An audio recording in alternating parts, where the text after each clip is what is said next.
আল্লাহ তাআলার পয়গম্বর বলেন, দুনিয়ার মানুষ, শাবান মাসে তোমরা চিন্তা ভাবনা করবা, এই রোজার প্রস্তুতি নিবা। আল্লাহ তাআলার পয়গম্বর বলেন, শবে বরাত হলো 14 তারিখ, শাবান মাসের 14 তারিখের ইবাদতকে শবে বরাত বলা হয়। সারা রাত ইবাদত করবা যতটুকু সম্ভব, দিনের বেলা রোজা রাখবা। এটা নবীজি রেখেছেন, কোন সুবহানাল্লাহ। অনেকে বলে শবে বরাত বলতে কোনো কিছু নাই, এদের মগজে শয়তানে প্রসাব করছে, ঠিক না বে ঠিক? জোরে কয়। বলে শবে বরাত বলতে কিছু নাই, সময় কমের জন্য সংক্ষেপে বলবো। চ্যালেঞ্জ দিয়ে বলি, যদি কেউ বলতে পারে শবে বরাত বলতে কিছু নাই, জীবনে বয়ান করব না। যদি বলতে না পারে, শুধু মানুষদেরকে আমল থেকে পিছনোর চেষ্টা করে, ওর তওবা করতে হবে, ঠিক না বে ঠিক? আল্লাহর নবী শবে বরাতের রাতে বেশি বেশি ইবাদত করতেন। সকালবেলা ফজরের আগে উঠে কিছু পান করে অথবা খেয়ে রোজা রাখতেন, সুবহানাল্লাহ। 15 তারিখে রোজা রাখতেন। আল্লাহর নবী বলে গিয়েছেন, আমার উম্মতেরা শবে বরাতের রাতে আল্লাহ তাআলা প্রথম আসমানে চলে আসে। প্রতি রাতেই আল্লাহ তাআলা আসেন, কিন্তু একেবারে নিকটে আসেন শবে বরাতের রাতে। কেন আসেন? বলে আল্লাহ তাআলা একেবারে কাছাকাছি আসেন বান্দার। সন্ধ্যাবেলা সূর্য ডোবার সঙ্গে সঙ্গে চলে আসেন। আল্লাহু আকবার। এসে বলতে থাকে, আমার বান্দা, তোমার কিসের অভাব আছে আমার কাছে চাও। তুমি অসুস্থ আছো আমার কাছে চাও, আমি মাফ করে দিব। তুমি যে সমস্যায় আছো, তুমি ঋণগ্রস্ত আছো, আমার কাছে চাও, আমি ঋণ থেকে মুক্তি দিব। তোমার টাকা দরকার, আমি দিব, আমার কাছে চাও। এরকম ডাকতে থাকে, কোন সুবহানাল্লাহ। চিন্তা করছেন? দেখে দেখে বলে, বান্দা আমার কাছে চাও, আমি দিব। তুমি কোন দিকে যাইতেছো? কেউ দেওয়ার মালিক না, মালিক কে? জোরে বলেন কে? বান্দা, তুমি চেষ্টা করার দায়িত্ব তোমার, কিন্তু দেওয়ার মালিক, নেওয়ার মালিক আমি আল্লাহ। দেওয়ার মালিক আমি আল্লাহ, নেওয়ার মালিক আমার কাছে চাও। ফজর পর্যন্ত আল্লাহ ডাকতে থাকে। এই রাতে আমল কি করবেন? এই রাতে বেশি বেশি নফল ইবাদত করতে হবে। নফল ইবাদত, নামাজ পড়তে পারেন, জিকির করতে পারেন, কোরআন তেলাওয়াত করতে পারেন ফজর পর্যন্ত। ওই দিনে রাতের পরে যে দিনটা আসে 15 তারিখে একটা রোজা রাখবেন। এটা কি নফল রোজা? বলে ওটা দরকার নাই, না রাখলে গুনাহ হবে না, কিন্তু রাখলে আপনার সব আছে। সব দান করবে কে? এজন্য শবে বরাত আছে না নাই? শবে বরাতের ইবাদত আছে না নাই? অনেক ইবাদত আছে, সময় কম, এজন্য আমি সংক্ষেপ করতেছি। শবে বরাতের ইবাদত করতেই হবে। আমরা মুসলমান। আপনি দেখি ব্যবসা করতে গেলে ওভারটাইম করতে চান, দেখি কিসে কিছু টাকা বেশি আসে। তাই ইবাদতের সম্মান করা দরকার নাই? কি বলেন? আছে না নাই? ওভার টাইম, এটা হলো ওভার টাইম। নফল ইবাদত ওভার টাইম। আপনার ফরজ নামাজ, এটা হলো আপনাকে আল্লাহ যদি বলে, বান্দা যা খাইছো সমান সমান, এরপর কি করবেন? বান্দা খাইছো পানি, পানির বদলে 2 রাকাত ফরজ, শেষ। জোহরের 4 রাকাত ফরজ, তুমি শ্বাস প্রশ্বাস নিছো। আসরের 4 রাকাত শেষ, তুমি চোখের পাওয়ার দিছিলাম, এর বিল কেটে নিলাম। আমি তোমাকে কানে শোনার তৌফিক দিয়েছি, 3 রাকাত শেষ। আমি তোমাকে এশার নামাজের বিনিময়ে রিজিক দিয়েছি, শেষ। এখন কি আছে? যাও। কই পাবেন? তখন সুন্নাতে হাত দিবে, নফলে হাত দিবে। বলেন আল্লাহু আকবার। বান্দার আমল দেখে বলবে, বান্দা বিনা হিসেবে জান্নাত। বলেন আল্লাহু আকবার। এজন্য অসুস্থ হন, যা হন, কান্না করেন আল্লাহর কাছে। আল্লাহ ছাড়া মুক্তি দেওয়ার কোনো মালিক আছে? কিতাবের ভিতরে আসছে, বিশরে হাফি নামক এক ডাকাত ছিল, মদখোর ছিল। বিশরে হাফি নাম ছিল তার। সে মদ পান করতো, অনেক বড় ডাকাত ছিল। তার নাম শুনলে মানুষে ভয়ে কাঁপত। কিতাবের ভিতরে আসছে, তিনি মদ পান করার জন্য চলছেন। চলতে চলতে কিছু দূর যাওয়ার পরে দেখে একটা কাগজের টুকরা নিচে ফেলানো, নিচে পড়ে আছে। কাগজের টুকরাটা ধরে কেন যেন তার মায়া মায়া লাগতেছে। বন্ধুদেরকে বলে, বন্ধু আমি আজ যাব না, তোমরা চলে যাও। আমি মদ পান করতে যাব না, তোমরা চলে যাও, আমি একটু বাড়িতে যাই। মা তো এদিকে দোয়া করে, আল্লাহ আমার বিশোরকে তুমি মাফ করে দাও, তাকে দ্বীনের, আল্লাহ তুমি দ্বীনের বুঝ দান করে দাও। মায়ের দোয়া কবুল হয়েছে। শুধু বিসমিল্লাহির রহমানির রহিম, ওই আয়াত লেখা ছিল শুধু বিসমিল্লাহ। কি জোরে বলেন? বিসমিল্লাহ লেখা ছিল। বিসমিল্লাহ যদি কোনো গোলাম পড়ে, একবার পড়লে 10,000 গুনাহ মাফ হয়ে যায়। কোন সুবহানাল্লাহ। একবার পড়লে 10,000 নেকি জমা হয়, বলেন আল্লাহু আকবার। একবার পড়লে 10,000 গুণ সম্মান বাড়ায় দেয়, সুবহানাল্লাহ। বিশ্বরে হাফি গিয়ে বলে, মাগো দেখেন তো এটা কি, এটা কার নাম? মা তো কোরআনওয়ালা, কোরআন তেলাওয়াত করে। মা যখন দেখেছে আল্লাহর নামটা বিশ্বরি হাফির হাতে, বলে, ও বিশ্বরে হাফি, এটা হলো তোমার ওই মালিকের নাম যে আমাকে এবং তোমাকে বানাইছে। কোন সুবহানাল্লাহ। ও হাফি, তুমি ওযু করে আসো, ওযু ছাড়া কোরআন ধরা যায় না। ও বাজান, আল্লাহ হয়তো তোমাকে বুঝ দান করেছে। ও বিশোর, আল্লাহ তোমাকে কবুল করেছে। বলে, মাগো এটা কই রাখবো? বলে, তোমার যেখানে মন চায় ওখানে রাখো। মকমলের কাপড়ে পেঁচাইয়া আতর লাগাইয়া মাথার উপর রেখে দিল, আর বলতেছে আমার রবের নাম, আমার রবের নাম চুরি না হয়ে যায় এটা চিন্তা করে সারা রাত পাহারা দেয়। একটু ঘুমের ঝিমটে আসছে, রাত্র ছিল শবে বরাত। কি রাত্র ছিল জোরে বলেন? শবে বরাতের রাত্র ছিল, শাবান মাসের 14 তারিখের রাত্র ছিল। বিশরে হাফি ঘুমিয়ে গেছে। ঘুমের ঝিমটিতে কে যেন ডেকে বলে, বিশরে হাফি রে, পথের থেকে তুমি কাগজ টুকরো টকায় আনলা আমার নামটা, তুমি যেমন আতর লাগাইয়া উপরে রাখলা তোমার মাথার উপর। ও বিশরে হাফি, আমি আল্লাহ তাআলা তোমার নামটা আমার ওলিদের খাতায় লিখে দিলাম। এই কোরআনটা এমন জিনিস, বলে, মা গো তোমার একটি ছেলে মাদ্রাসাতে দিও, এই ওসিলায় সেই দুনিয়ায় জান্নাত কিনে নিও, সেই ওসিলায় এই দুনিয়ায় জান্নাত কিনে নিও। ঠিক কিনা জোরে কর? একটা ছেলে যদি মাদ্রাসায় পড়ান রে ভাই, আপনার কত দাম হবে জানেন? আপনি যেদিন মারা যাবেন সবাই আপনাকে দেখতে আসবে, আপনার কলিজার টুকরা সন্তানটা আল্লাহু আকবার বলে সামনে দাঁড়িয়ে চোখের পানি ছেড়ে দিবে। আমার আল্লাহ ডেকে বলবে, ফেরেশতারা রে, আমার গোলাম আমার দরবারে চলে এসেছে, কিন্তু তার জন্য কে দোয়া করে? বলে, ও মালিক, ভ্যান চালাইয়া সারাদিন দোকানদারি করিয়া ব্যবসা বাণিজ্য করিয়া যেই টাকাটা এনেছিল এই সন্তানের পিছে খরচ করছে, কোরআনওয়ালা বানাইছে। সেই কোরআনওয়ালা সন্তান তার বাবার জানাজার নামাজ পড়ে, ও মালিক, ওই সন্তানে কাঁদতেছে।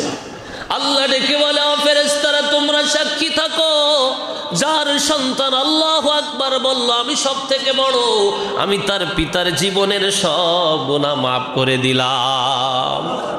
4টা তাকবীরে জানাজা শেষ হয়। শেষ তাকবীরে আল্লাহ বলে, যে আমাকে আবার বড় বলল আমি তার বাবাকে মাফ করে জান্নাতের মালিক বানায় দিলাম। বলেন আল্লাহু আকবার।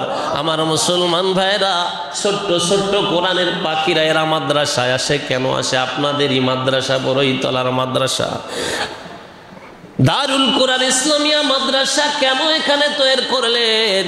কারণ কি? কারণ কি? এই মাদ্রাসাটা হলো পার হাউস। কি জোরে বলেন? জ্ঞানের পার হাউস। বলেন আল্লাহু আকবার। এই মাদ্রাসায় কোরআন তেলাওয়াত করা হয়। এই কোরআন তেলাওয়াতের কারণে আসমান থেকে রহমত নাজিল হয়। প্রতি ঘরে ঘরে, প্রতি রুমে রুমে রহমত প্রবেশ করে। বলেন আল্লাহু আকবার। বলে কেন প্রবেশ করে? কারণ কি? বলে মাদ্রাসায় টাকা দিয়েছে, চাউল দিয়েছে, মাদ্রাসায় বদরি সদস্য রয়েছে, এজন্য আমার আল্লাহ তাআলা খুশি হয়ে এদের তেলাওয়াতের কিছু পার্সেন্ট ওই মা বাবার আমলনামায়, এলাকাবাসীর আমলনামায় পৌঁছায় দেয়। কোন সুবহানাল্লাহ। বলে, মা গো তোমার একটি ছেলে মাদ্রাসাতে দিও, সেই উসিলায় এই দুনিয়ায় জান্নাত কিনে নিও। একটি হরফ পড়লে মা গো 10টি নেকি হয়, পিতা মাতার আমলনামায় অর্ধেক জমা হয়। বলেন আল্লাহু আকবার।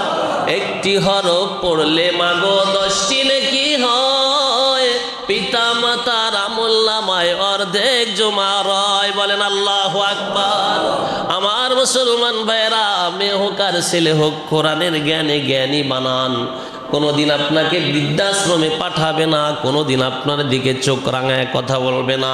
এরা 24 ঘন্টা ঘুমাইলেও এদের নেকি হয়, ঘুমিয়ে থাকবে। ওলামা একরাম ঘুমিয়ে থাকলেও নেকি লেখে কে জোরে কর? বলে আমলোকের ইবাদত আর ওলামা একরামের ঘুম সমান, বলেন আল্লাহু আকবার। তাদের ইবাদতের থেকে ওলামা একরামের ঘুমের দাম বেশি। আল্লাহর নবী বলেন, মান ক্বরাআল কুরআন ফাস্তাজহারাহু ফাহাল্লা হালালাহু ওয়া হাররামা হারামাহু ওয়া দুখালাহুল জান্নাহ ওয়া শাফাআহু ফি আশরাতিন মিন আহলি বাইতিহি কুল্লুহুম ক্বাদ ওয়াজাবাত লাহুন নার। আল্লাহু আকবার। হাফেজ হবে, কোরআন তেলাওয়াত করবে। আল্লাহ তাআলার কোরআনের ভিতরে যে বর্ণিত করেছেন হালালকে হারাম মেনে চলবে, হারামকে হারাম মেনে চলবে, তাদের জন্য আল্লাহ জান্নাত তৈরি করে রেখেছেন, জান্নাত দিবেন। বলেন সুবহানাল্লাহ। বলে কাদেরকে জান্নাত দিবেন? বলে কোরআন অনুযায়ী যারা আমল করবে। আর ওই কোরআনে হাফেজকে বলা হবে তোমার আপনজনের ভিতরে যাদের জন্য জাহান্নাম বাজেট হয়েছে তাদের ভিতরে 10 জনকে তুমি সুপারিশ করে জান্নাতি বানায় নাও। আল্লাহু আকবার। আরো জোরে বলেন আল্লাহু আকবার। ফাঁসির আসামি, ফাঁসির হুকুম হয়ে গেছে, কেমন পাওয়ার থাকলে তাকে বলা হবে তোমার ইশারায় ফাঁসি থেকে মাপ? কেমন পাওয়ারটা থাকবে? দুনিয়ার মুখে যেমন এমপি মন্ত্রীর পাওয়ারে ফাঁসির আসামি তাদেরকেও মাফ করে দেওয়া হয় অনেক সময়, ঠিক কিনা? আল্লাহ তাআলা কোরআনে হাফেজদেরকে কিয়ামতের ময়দানে এমপি মন্ত্রীর থেকে বেশি মর্যাদা দিবে। বলেন আল্লাহু আকবার। আমার মুসলমান ভাইয়েরা, আল্লাহ তাআলার হাদিস, আল্লাহ তাআলার পয়গম্বর হাদিসে বলেছেন সালাসাতুন, আল্লাহ তাআলার পয়গম্বর বলেন 3 শ্রেণীর ব্যক্তি কিয়ামতের ময়দানে সুপারিশ করবে। কয় শ্রেণী? জোরে বলেন। 1 নম্বরে আলেমগণ, 1 নম্বরে নবী রাসূলগণ সুপারিশ করবে পাপী মানুষের জন্য। 2 নম্বরে আল্লাহ তাআলা বলবেন আমি 3টা শ্রেণীকে সুপারিশ করার অধিকার দিব। 1 নম্বর হলো নবী রাসূলগণ, 2 নম্বর আলেমগণ, 3 নম্বর শহীদগণ। সুপারিশ করে করে জাহান্নামীদেরকে জান্নাতে নিয়ে যাবে। আমার পয়গম্বর কয় তাদের সুপারিশের কারণে আল্লাহ তাআলা তাদেরকে মাফ করবে। কেমন ভাবে? বলে আমার একটি উম্মত জাহান্নামের ভিতরে থাকবে না। কোন সুবহানাল্লাহ। আল্লাহ যালিকাল কিতাবু লা রাইবা ফীহি হুদাল লিল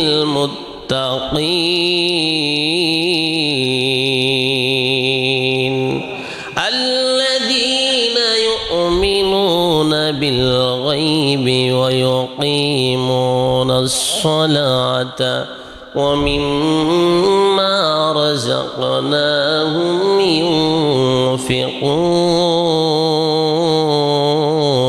ইউনফিকুন। আমি যে কিতাব নাজিল করেছি, আমি যে কিতাব আমার নবীর উপর নাজিল করেছি এর ভিতরে কোনো সন্দেহ নাই, সন্দেহের কোনো অবকাশও নাই। আছে নাকি? জোরে কন। বলে এই কোরআন যারা না দেখিয়ে মেনে নিল, আমার আল্লাহকে যারা না দেখিয়ে বিশ্বাস করবে, জান্নাত জাহান্নাম না দেখিয়ে যারা মেনে নিবে, জান্নাত আছে জাহান্নাম আছে, যা কিছু আল্লাহ তাআলা কোরআনে বলেছে সব সত্য বলে যারা মেনে নিবে, এই কোরআন তাদের জন্য হেদায়েতের রাস্তা দেখায় দিবে এবং এই কোরআন তাদের জন্য জান্নাত দেখায় দিবে। বলেন সুবহানাল্লাহ। এই কোরআন তাদেরকে জান্নাতের রাস্তা, হেদায়েতের রাস্তা দেখায় দিবে। শুধু তাই নয়, এই কোরআন তাদেরকে সুপারিশ করে জান্নাতে নিয়ে যাবে। বলেন সুবহানাল্লাহ। আল্লাহ তাআলা কোরআন নাজিল করেছে মানুষের হেদায়েতের জন্য।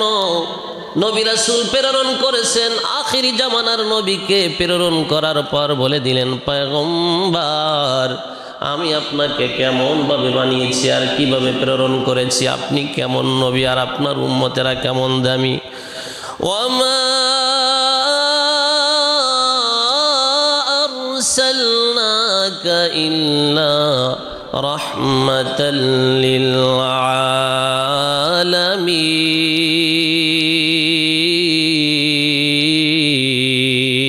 আলামিন। আমার আল্লাহ তাআলা কোরআনে কারিমে বলেন, পয়গম্বর আমি আপনাকে রহমত স্বরূপ পাঠিয়ে দিলাম।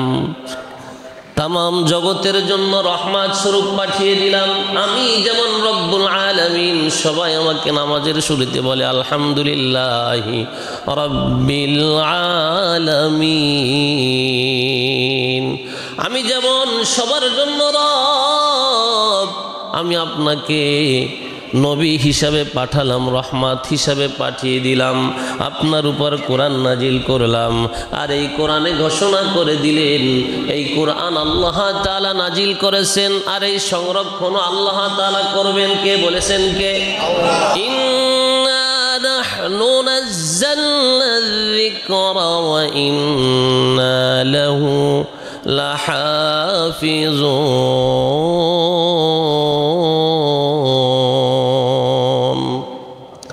নিশ্চয় কোরআন নাজিল করেছি আমি, আর হেফাজত করব আমি। বলেন আল্লাহু আকবার। কোরআন নাজিল করেছে কে? তার নাম কি? জোরে বলেন, তার নাম কি?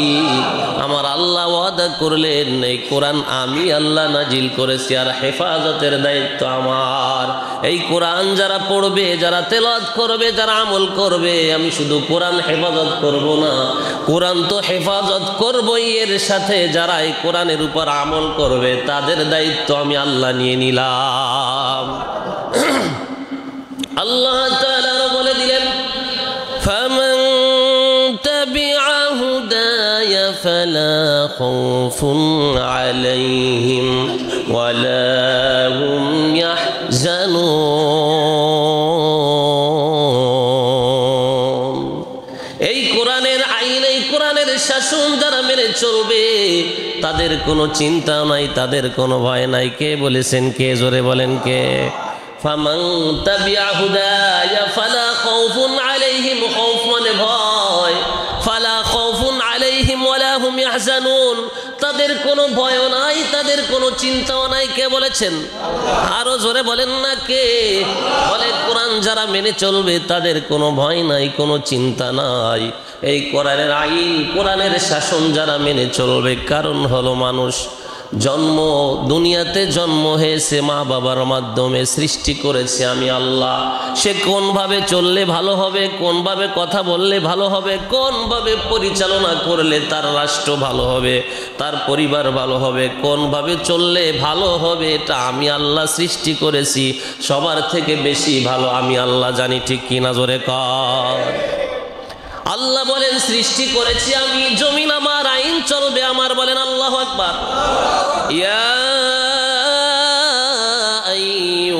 আইয়ুহাল্লাযীনা আমানু হাল আদুল্লুকুম আলা তিজারাতিন তুনজিকুম মিন আযাবিন আলীম। তুমিনুনা বিল্লাহি ওয়া রাসূলিহি ওয়া তুজাহিদুনা ফি সাবিলিল্লাহি বিআমওয়ালিকুম ওয়া আনফুসিকুম যালিকুম খায়রুল লাকুম ইন কুনতুম তা'লামুন।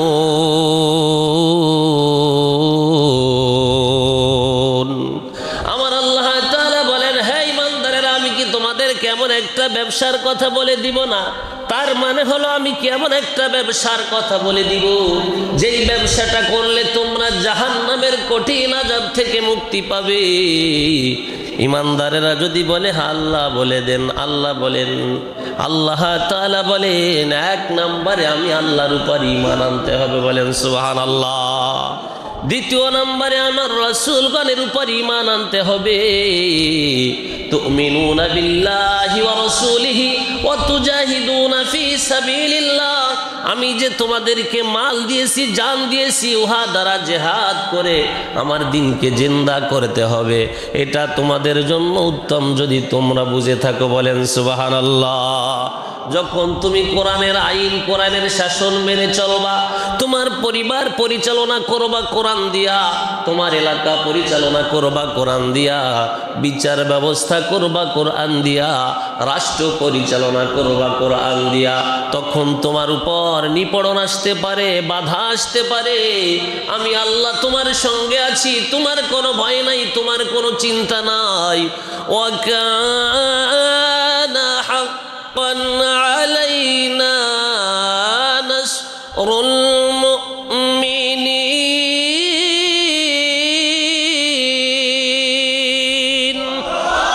আমার আল্লাহ তাআলা বলেন তাদের কোনো ভয় নাই বলে কাদের? মুমিন, তোমাদের কোনো ভয় নাই। ওয়াকানা হাক্কান আলাইনা নাসরুল মুমিনিন। আল্লাহ তাআলা ওয়াদা করেন যারা কোরআন অনুযায়ী জীবন পরিচালনা করবে তাদের সঙ্গে আমি আছি, তাদের উপর আমার সাহায্য ওয়াজিব হয়ে যায়। বলেন সুবহানাল্লাহ। আমি আল্লাহর জন্য ওয়াজিব হয়ে যায় মুমিনদের সাহায্য করা। কে বলেছেন? কে? আমার আল্লাহ কয় আমার কোরআন অনুযায়ী যদি তুমি রাষ্ট্র পরিচালনা করো, তোমার পরিবার পরিচালনা করো, তোমার ভয় থাকবে না, কোনো চিন্তাও থাকবে না, তোমার স্ত্রী তোমার কথা মতো চলবে, তোমার সন্তান তোমার সাথে বেয়াদবি করবে না। কারণ হলো এটা হলো আল্লাহ তাআলার দেওয়া ইবারত, প্রেসক্রিপশন, আসমানি আওয়াজ। বলেন আল্লাহু আকবার। কিছু কাফের মুশরিকরা বলল মুহাম্মদ যে কথাগুলো বলে এটা তো আমরাও পারি, বানায় বানায় বলে। যখন নবীজি বলল আল্লাহ ছাড়া কোনো মাবুদ নাই, কোরআনকে বিশ্বাস করো, আমি নবীকে বিশ্বাস করো, তোমাদের জান এবং মাল দিয়া আল্লাহ তাআলাকে খুশি করো, একদল মুনাফিকেরা কাফেররা বলল মুহাম্মদ যেটা বলে ওটা বানানো কথা, ওটা আমরাও পারি। আল্লাহর পয়গম্বর একা একা কাঁদতে শুরু করলেন। কি করবে? কারণ হলো আল্লাহর প্রেসক্রিপশন ছাড়া তো নবী কোনো কথা বলেন না। মুহাম্মদ হরগিজ না গুফতা তা না গুফতা জিবরাইল, জিবরাইল হরগিজ না গুফতা তা না গুফতা রফজলিল। বলেন আল্লাহু আকবার। মুহাম্মদ সাল্লাল্লাহু আলাইহি ওয়াসাল্লাম ততক্ষণ পর্যন্ত কোনো কথা বলেন না যতক্ষণ পর্যন্ত জিবরিল আমিন ওহী না নিয়ে আসেন। জিবরিল আমিন ততক্ষণ পর্যন্ত মুহাম্মাদের কাছে আসে না আল্লাহর পক্ষ থেকে, যতক্ষণ পর্যন্ত অনুমতি না পায়। বলেন আল্লাহু আকবার। কাফের মুশরিকেরা কথা বলার পর আল্লাহ তাআলা আয়াত নাজিল করলেন, আপনি জানায় দেন যারা আপনাকে বলে মিথ্যা কথা বলতেছে মুহাম্মদ, তাদেরকে চ্যালেঞ্জের বাণী শোনায় দেন, তাদেরকে বলে দেন, চ্যালেঞ্জের বাণী শুনায় দেন, তোমরা যদি এই ইবারতকে তোমরা মিথ্যা মনে করো তাহলে তোমরা একটা সূরার মতো আরেকটা সূরা বানায় নিয়ে আসো যদি তোমরা সত্যবাদী হও। আল্লাহু আকবার। ওয়াদউ শুহাদাকুম মিন দুনিল্লাহ ইন কুনতুম সাদিকিন। আল্লাহ তাআলা আয়াত নাজিল করলেন আর পয়গম্বরকে বলে দিলেন, কাফেরদেরকে ঘোষণা করে দাও তোমরা সবাই মিলা যদি তোমরা না পারো তোমার সঙ্গে তোমাদের সঙ্গে জিনদেরকেও তোমরা ডাকতে পারো, সব মানুষ এবং জিন সহ চেষ্টা করে যদি পারো একটা সূরা বানিয়ে নিয়ে এসো। কশ্চিনকালও সম্ভব না, বানাইতে পারবা না। যদি তোমরা সত্যবাদী হয়ে থাকো তোমরা আল্লাহর উপরে ঈমান আনো, এক আল্লাহর উপরে ঈমান এনে নাও। কে বলেছেন? কে? আরো জোরে বলেন কে? আল্লাহ তাআলার পয়গম্বর ইবারত শুনায় দিলেন। কাফের মুশরিকেরা শুরু করেছে চেষ্টা করা শুরু করেছে। আল্লাহর নবী কি করলেন জানেন? আল্লাহ বলে দিলেন, ও পয়গম্বর আপনি সূরা কাউসার থেকে প্রথম আয়াতখানা লিখে দেন আর বলে দেন এর আগে কি হবে এর পরে কি হবে এইটা নিয়ে আসো। ইন্না আ'তাইনাকাল কাউসার। ও পয়গম্বর আয়াতখানা লিখে দেন। আল্লাহর নবী আয়াতখানা লিখে দিলেন। বড় বড় সাহিত্যিক যারা ছিল আরবি ভাষায় খ্যাতনামা পণ্ডিত ছিলেন যারা, তাদেরকে দিয়ে দিলেন, নাও নাও এর আগে কি হবে পরে কি হবে একটু দেখায় দাও। যখন এটা দিয়ে দিল সমস্ত পণ্ডিতেরা একত্রিত হয়ে চেষ্টা শুরু করলো। মাথা আর মগজ গলে যাওয়ার উপক্রম হয়ে গেল, কোনোভাবেই পারে না। এরপরে তারা লিখে দিল ওই আয়াতের সামনে, লাইসা হাযা কালামুল বাশার। আমরা যখন পারলাম না ইবারতের সাথে একটা ইবারত মিলাইতে, দুনিয়ার কোন কবি সাহিত্যিক এটা পারবে না, বলেন আল্লাহু আকবার। আমরা বলে দিলাম এটা কোনো মানুষের রচিত ইবারত নয়, মানুষের রচিত কথা নয়, এটা হলো আসমানি আওয়াজ। আল্লাহু আকবার। অনেকে পড়ে নিল লা ইলাহা ইল্লাল্লাহু মুহাম্মাদুর রাসূলুল্লাহ সাল্লাল্লাহু আলাইহি ওয়াসাল্লাম। ও মুসলমান ভাইরা, এই কোরআনের কাছে যারা থাকবে, যারা কোরআনের পাশে আসবে, তাদেরকে দামি কে বানায় দিবে? ছোট্ট একটা রেহাল নামক একটা বস্তু আমরা ব্যবহার করি, একটা গাছের টুকরো, মাত্র 500 টাকা 300 টাকা দাম। যখন ছেলেরা কোরআনের উপর কোরআনটা রাখে ওই কাঠের উপরে, যখন আপনার পায়ে লেগে যায় মনের ভিতরে চমকা ওঠে, ঠিক না বে ঠিক? সঙ্গে সঙ্গে চুমু দেন। অথচ একই কাঠ দিয়ে আপনি খাট বানাইতেছেন, একই কাঠ দিয়ে ভ্যান বানাইতেছেন, ওর উপর বসলে কোনো মায়া লাগে না, ঠিক না বে ঠিক? ওই কাঠ দিয়ে আপনি জ্বালাইতেছেন, কোনো মায়া লাগে না। যখন একটু পায়ে লাগে অথবা হাত থেকে পড়ে যায়, কলিজাটা কেঁপে ওঠে, সঙ্গে সঙ্গে চুমু দেয় কাঠকে, ঠিক কি না? গাছের পাতা হাতের লেখা, পাতার কোরআন হাট বাজারে পাওয়া যায়। মানুষ কোরআন না হইলে কোরআনে কি কথা কয়, জোরে কোন, ঠিক কি না?